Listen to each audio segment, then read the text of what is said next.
Aabot po sa 2,000 pamilya ang nasunugan sa San Juan. Ang isang lalaking nagsimula umano ng sunog, kinuyog ng ilang galit na residente. Ang mainit na balita natin ni Oscar Oida. Halos himatayin sa sobrang sama ng loob ang ginang na ito habang nilalamon ng higanteng apoy sa kanyang harapan ang kanilang lugar sa may barangay St. Joseph, lungsod ng San Juan.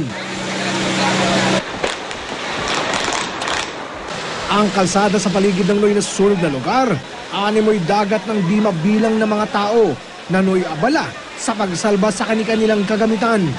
Baka sa bawat isa ang matinding kalungkutan. Yung iba, naaluhan na lamang habang naglalakad palayo. Sa lahat nga naman ng araw, bakit ngayon pa daw? Sa kuwang ito mula sa tuktok ng isang kalapit na gusali, makikita kung gaano kalawak ang Noy natutubok na area. Sa inisyal na tansya, aabot sa 2,000 pamilya ang naapektuhan. Kaya ganun na lamang ang galit ng ilang residente nang abutin nila ang lalaking nagsimula daw ng sunog. Bugbog sarado at halatang hilong-hilo. Kung di pa naagapan ng mga pulis, pihadong natuluyan na ito.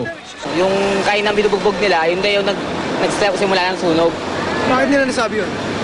Sabi nung nung mga daw, parang pinilano daw yung narinig ko eh. Parang pinilano daw yung pagsunog dito.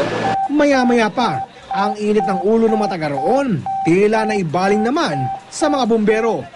Anila. Ako nasa una, ang liit ng apoy. Bakit ang bumbero na San Juan? Walang tubig. Ayaw ipano. Ayon sa ulat, ilang bumbero ang inaway ng mga tao.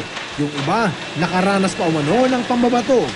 Napasadya naman sa lugar sina dating President Erap at Congressman J.V. Ercito para tumulong sa pagpapakalma sa mga tao. Bigla na lang may lumipad na malaking bato yung pero nabulaga ako dahil malakas yung impact sa ulo ko. Kaya medyo hilo pa tayo hanggang ngayon eh. Maging mahinahon naman tayo at hindi naman natin lahat kagustuhan itong mga nangyayaring sunog dahil kami hanggang kahapon nga dun sa naganap na sunog sa Divisoria, wala pa kaming sapat na tulog at pahinga. Sa pakiusap lang at nananawagan din ako sa kapulisan na suporta lang sa mga mamamayan dito. Alas 6 na ng umaga nang ideklarang under control ang sunog na umabot ang alarma sa pinakamataas na general alarm. Patuloy na inimbestigahan ang punot dulo ng sunog. Allegedly, mayroon daw nag-iinuman at nag-aaway-away. So malamang doon nag-umpisa ang sunog. Oscar Oida, GMA News.